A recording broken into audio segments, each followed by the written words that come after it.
বর্তমানে মিডিয়া ও দর্শকদের কাছে এক আলোচিত নাম চিত্রনায়িকা মিষ্টি জান্নাত। তিনি শুধু অভিনয়ের জন্যই নয়, ব্যক্তিগত জীবন এবং নানা বিতর্কিত ঘটনার জন্য বেশ সমালোচিত। তবে এবার তিনি এক নতুন রূপে দর্শকদের সামনে হাজির হচ্ছেন।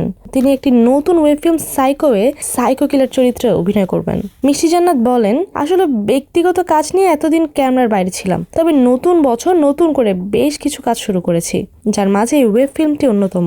এই ফিল্মটিতে একজন সাইকো কিলার হিসেবে দর্শক আমাকে দেখতে পাবে। নতুন ও ভিন্ন একটা চরিত্রে কাজ করছি। সাইকো একটা ওয়েব ফিল্ম, থ্রিলার টাইপের, বেশ ভালো লাগছে। আশা করি দর্শকদেরও ভালো লাগবে।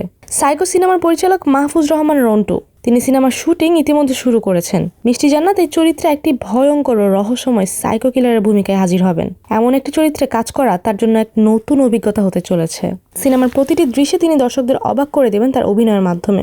মিষ্টি জান্নাতের ক্যারিয়ার শুরু হয়েছিল 2014 সালে লাভ স্টেশন সিনেমার মাধ্যমে। তার অভিনয়ের দক্ষতা এবং অভিনয়ের প্রতি আগ্রহ তাকে খুব দ্রুত জনপ্রিয়তা এনে দেয়। এরপর থেকে তিনি নিয়মিত কাজ করে যাচ্ছেন এবং তার অভিনয় প্রতিভা দেখিয়ে দর্শকদের মন জয় করছেন। কিন্তু শুধু একজন অভিনেত্রীই নয়, তিনি একজন দন্ত চিকিৎসকও, যার ফলে তার বহুমুখী প্রতিভার প্রতি দর্শকদের শ্রদ্ধা ও আগ্রহ বেড়েছে। এবার সাইকো কিলারের চরিত্রে মিষ্টি জান্নাতের উপস্থিতি কিভাবে দর্শকদের সিটে বসিয়ে রাখতে সক্ষম হবে তা জানতে অপেক্ষা করা ছাড়া আর কোনো উপায় নেই।